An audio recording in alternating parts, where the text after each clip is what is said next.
Saudara Alun, kasus Formula E diperkirakan akan menjadi ganjalan terbesar bagi Anies menuju pemilu 2024.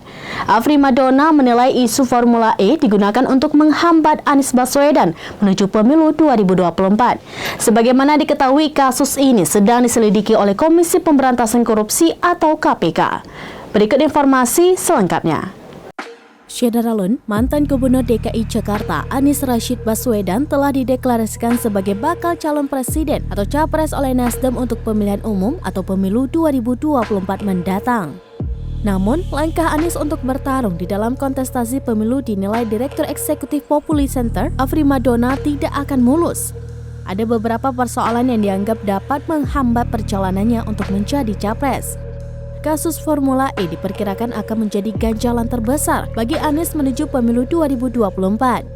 Sebagaimana diketahui, kasus ini sedang diselidiki oleh Komisi Pemberantasan Korupsi atau KPK. Anies Baswedan pun pernah dipanggil sebagai saksi oleh tim penyidik. Menurut Afri, isu tersebut menjadi pekerjaan besar bagi tim pemenangan Anies Baswedan sebab perlu melayangkan narasi-narasi yang bisa meyakinkan publik.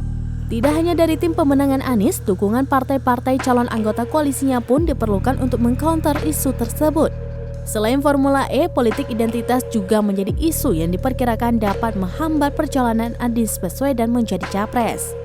Polarisasi pemilihan kepala daerah atau Pilkada 2017 dinilai masih menyisakan dampak bagi mantan Gubernur DKI Jakarta itu. Oleh sebab itu, tim pemenangannya juga memiliki pekerjaan besar untuk mencitrakan Anies sebagai pemimpin moderat. Karena itulah Afri menilai peran koalisi partai-partai politik pendukung yang akan terbentuk sangatlah penting, sebab bisa mengurangi citra Anies sebagai representasi kelompok tertentu.